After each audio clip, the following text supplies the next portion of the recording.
నీ కళ్ళ ముందు రేపు పొద్దున దరిద్రం కొద్దీ ఇలాంటి సిచ్యువేషన్ ఇంకెవరైనా నీ క్లోజ్ సర్కిల్లో జరిగితే వాళ్ళకెళ్ళి ధైర్యం చెప్పగలుగుతావా? ధైర్యం చెప్తా, పోయి కూడా చేస్తా నేను. అవునా? నాకు అది ఉంది ఇప్పుడు ఎవరైనా కానీ. ఎందుకంటే చూసినా కదా దగ్గర నుంచి. నేను ఇప్పుడు నేను ఈ ఏజ్ ఉండొచ్చు, బట్ నాకు చాలా ఏజ్ అనేది ఎప్పుడు కూడా మ్యాటర్ కాదురా. కానీ చేస్తా నేను, పోయి వాళ్ళకి చేయమంటే కూడా సేవ చేస్తా నేను. ఓకే. అమ్మకి నువ్వు స్నానం చేయించడము లేకపోతే అలాంటి సేవలు చేసుకున్నా? చేసిన. అలాంటి సేవ రావడం కూడా అదృష్టం తెలుసా యాక్చువల్గా. ప్రతి ఒక్కరికి రాదురా ఇది. నార్మల్ గా మనం అనుకుంటాం కదా ఇలాంటి రోజు మళ్ళీ రాకూడదు, మన వాళ్ళకి ఇట్లా కాకూడదు అని మనం ఎంత అనుకుంటామో, ఇలాంటి దెబ్బ తగిలితేనే కదా వాళ్ళ వాల్యూ మనకు తెలిసేది. లేదంటే తగలాలక్క, ఇది తగిలితేనే మనకు తెలుస్తుంది లైఫ్ ఏంది అనేది. ఎందుకంటే చాలా మందికి పేరెంట్స్ వాల్యూ తెలీదు, ఫ్యామిలీ వాల్యూ తెలీదు, ఎక్కడ పోతారులే అన్నంత ఓవర్ కాన్ఫిడెన్స్ ఉంటది. ఇలాంటి దెబ్బ ఒకటి సడన్ గా తగిలితేనే కదా వాళ్ళ వాల్యూస్ ఏంటి, మనం ఎలా ఉండాలి, అసలు మన లైఫ్ ఏంటి, సడన్ గా ఒకసారి కూడబెట్టుకునే డబ్బులన్నీ ఒకేసారి గాల్లో ఇట్లా వెళ్ళిపోతూ ఉంటాయి. అప్పుడే కదా మనకి అన్ని తెలిసేది. సో చాలా చేంజెస్ వచ్చినాయి అయితే లైఫ్ లో. ఫ్యూచర్ లో ఫుల్ స్ట్రాంగ్ ఉంటావు. ఉంటాయి, ఉండాలి. అవునా? మమ్మీ నీకు బాగా వండి పెట్టిన ఏమంటారు, నీకు బాగా ఇష్టమైన కర్రీ ఏంటి?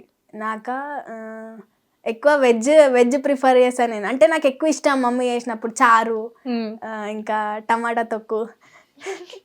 లాస్ట్ ఎప్పుడు తిన్నా? ఇంకా ఇన్సిడెంట్ జరగక ముందైనా తిన్నా, కానీ ఏమంటారు నాకు ఎక్కువ దాని తర్వాత ముందైతే టమాటా చారు మంచిగా వేసినుండే, అది మర్చిపోలేను ఇక అదైతే. అవునా? ఎప్పుడన్నా వెళ్ళి నార్మల్ గా ఇంకెప్పుడు వంట చేస్తావు మమ్మీ అని అట్లా సరదా సరదా అట్లా ఏడిపించడము అట్లా ఇట్లా చేస్తూ ఉంటాయి, ఇంకెప్పుడు క్యూర్ అవుతాయి మమ్మీ తొందరగా అవ్వు అని అట్లా ఏడిపిస్తూ ఉంటావా? పేషెంట్ లా ట్రీట్ చేయకుండా? ఏం లేదు, ఫ్రీ ఉంటాం మేమైతే. ఎంత మజాక్ చేస్తామంటే అంత చేస్తాం. అయితే మమ్మీకి ఇప్పుడు చేస్తుంది, ఇప్పుడు కొంచెం రొట్టెలు చేస్తుంది, ఇక చిన్న చిన్న చేస్తుంది, చాయ్ పెట్టడం కానీ మెల్లమెల్ల చేస్తుంది. మెల్లమెల్లగా. అమ్మమ్మ తాతయ్య నానమ్మ తాతయ్య సపోర్ట్ ఉందా? నాయనమ్మ ఉంది. మిగతా వాళ్ళు లేరు? Okay okay. వాళ్ళు ఎప్పుడు? నేను పుట్టక ముందు అమ్మమ్మ చచ్చిపోయింది. ఇక తాత కూడా లేడు, ఇద్దరు తాతలు లేరు. అయ్యయ్యో. మేనమామలు మేనత్తలు ఉన్నారు. వాళ్ళ సపోర్ట్ బాగానే ఉంది? అందరు సపోర్ట్ చేసిరు, మంచిగానే ఉన్నారు. అంతా మంచి ఫ్యామిలీ, ఎవరు కూడా నీకు దూరంగా ఉన్న వాళ్ళు అట్లా ఏం లేరు, అందరు సపోర్టే చేసి. ఓకే. సో జస్ట్ ఓన్లీ మీకు ఈ లైఫ్ లో ఈ సిచ్యువేషన్ రావడమే పెద్ద ఛాలెంజ్, టాస్క్ అంతే. టాస్క్ ఇప్పుడు ఎట్లా అంటే ఒక పర్సన్ ని మనం చేంజ్ చేసేయాలి అంతే. చాలా చేంజ్. ఇప్పుడు టిల్లు ఉంటాడు కదా అక్క, డీజే టిల్లులా, ఇప్పుడు లాస్ట్ కి మనీ అంతా టెడ్డీ బేర్ లా దాచిపెట్టి వాళ్ళ డాడీని ఎవరు అంకుల్ నువ్వు అని అంటాడు కదా. సో అట్లా అయిపోయింది మా సిచ్యువేషన్ అనమాట. మూవీస్ లా చూస్తాం కదా, అది రియాలిటీ మేము చూస్తున్నాం అనమాట. అర్థమైంది. నువ్వు ఇంట్లో వాళ్ళకి తెలియకుండా బాగా ఏడ్చిన సిచ్యువేషన్ ఉందా? ఇక గదే అక్క, హాస్పిటల్ అట్లా ఉండడం, గవే. అప్పుడే వచ్చినప్పుడు ఏడుస్తుండే నేను, మస్తు ఏడుస్తుండే. ఇంట్లో వాళ్ళకి తెలియకుండా ఏడుస్తుండే. అవునా? ఓకే. ఇప్పుడు నేను కళ్ళల్లో నీళ్ళు తిరుగుతున్నాయి, వద్దు. నేను ఏడిపియాలని నేను అనుకోవట్లేదు. ఒకవేళ నేను హర్ట్ చేసినా కూడా సారీ రా, ఎందుకంటే తెలియాలి కాబట్టి నీ గురించి అందరికి తెలియాలి కదా. ఎగ్జాక్ట్లీ. ఎందుకు నీకు జరిగింది ఏంటి అనేది తెలియడం కంటే ఆ సిచ్యువేషన్ నుండి నువ్వు ఎంత నేర్చుకున్నావు, నీ నుండి ఈ ఇంటర్వ్యూ చూసిన వాళ్ళైనా సరే, అరే ఈ అమ్మాయి 18 సంవత్సరాలకి ఇంత స్ట్రాంగ్గా ఉంది, ఇంత బాగుంది, వాళ్ళ మమ్మీని ఇంత బాగా చూసుకుంటుంది అనేది నీ నుండి కూడా నేర్చుకోవడం ఇంకొకరికి చాలా అవసరం. అది అందుకోసమనే ఎప్పుడు అంటుంటారు కదా, ఎదుటోడి సిచ్యువేషనే మనకి పెద్ద మోటివేషన్ లైఫ్ లో, మనకి మారడానికి ఒక ఛాన్స్, అంతే కదా. ఓకే. సో ఇదంతా పక్కన పెట్టేద్దాం ఇక కాసేపు. ఏడుపులు ఇవన్నీ వద్దు. మంచిగా చూసుకో మమ్మీని, నీకు అయినంతగా ఫినాన్షియల్గా సపోర్ట్ చేస్తూ ఉండు. ఫ్యూచర్లో నువ్వు చదువుకోవాలనుకున్నప్పుడు కూడా హ్యాపీగా చదువుకో, ఓకేనా? ఇంకా స్ట్రాంగ్ ఉండాలి నువ్వు. ఓకే. సో మీ ఫ్రెండ్ విషయానికి వస్తే ఏంటి, ఏదో గొడవ అయిందంట ఇద్దరికి? గొడవనా? ఏమైంది? మీ ఫ్రెండ్ పేరేంటి చెప్పు? బెస్ట్ ఫ్రెండ్, క్లోజ్ ఫ్రెండ్, జాన్ జబ్బా. ఆమె నేమ్ చెప్తా, హిమశ్రీ వాస్తవి.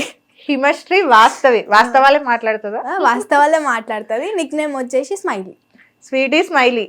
ఏంది ఇద్దరు కలిపి పెట్టుకున్నారు పేర్లు? కలిపి పెట్టుకోలే కానీ అట్లా కలిసిపోయినాయా? మా లెక్క. ఏదో గొడవ అయిందంట ఇద్దరికి చిన్నగా.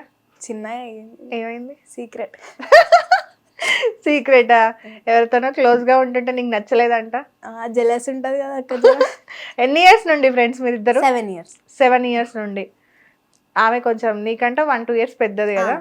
నువ్వు కొంచెం చిన్నదానివి. సో ఎలా పరిచయం మీ ఇద్దరికి? అంటే మేము ఉంటుండే కదా, అలా అమ్మమ్మ వాళ్ళు కూడా అక్కడనే ఉంటుండే, ఆమె వస్తుండే అనమాట. సో అట్లా మెల్లమెల్లగా పరిచయం అయింది. అట్లనే ఇక మేము ఇక మెల్ల కలుసుకుంటా బెస్ట్ ఫ్రెండ్స్ అయిపోయినాం. ఓకే.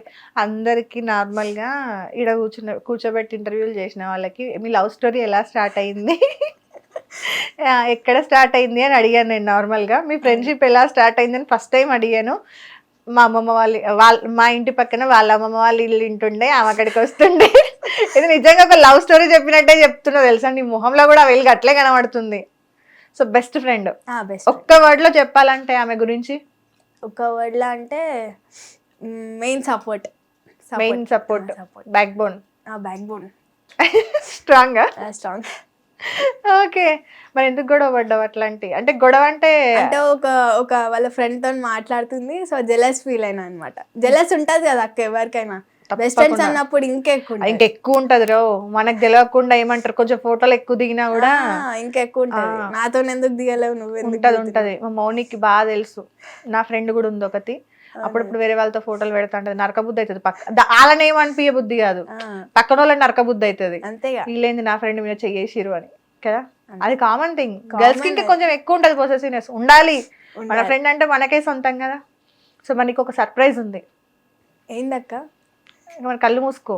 నేనా ఇప్పుడా? ఓకే, వచ్చేయరా. ఓపెన్.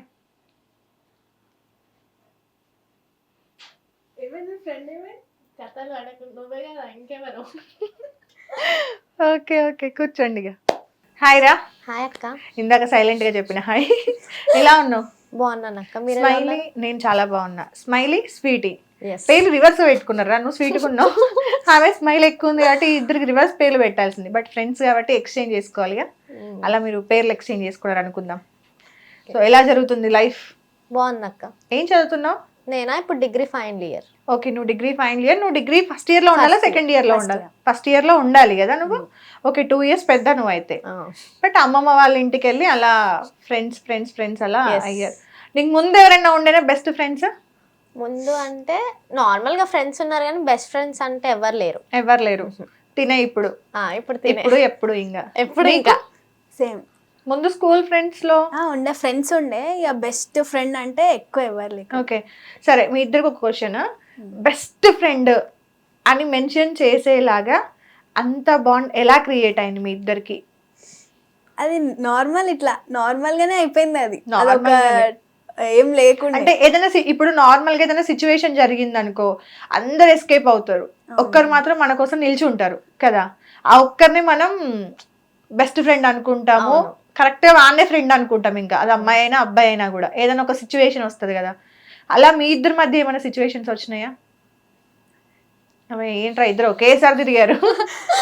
రాలే ఇప్పటి వరకు అయితే ఏం రాలేదు. ఇప్పటివరకు ఏం రాలే. సరే, ఒకవేళ ఫ్యూచర్ లో మీ ఇద్దరి మధ్యలో ఒక అబ్బాయి వచ్చిండు అనుకుందాం, అది నీ తరపున చంపేస్తారా? ఇంకా నెట్టేస్తారా? అంటే ఎవరు అక్క?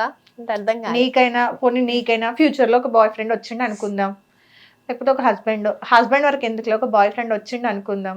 అప్పుడు ఏంటి పరిస్థితి? ఆ అబ్బాయి పరిస్థితి ఏంటి? మీ ఇద్దరిది కాదు, ఆ అబ్బాయి పరిస్థితి ఏంటి అంటున్నా.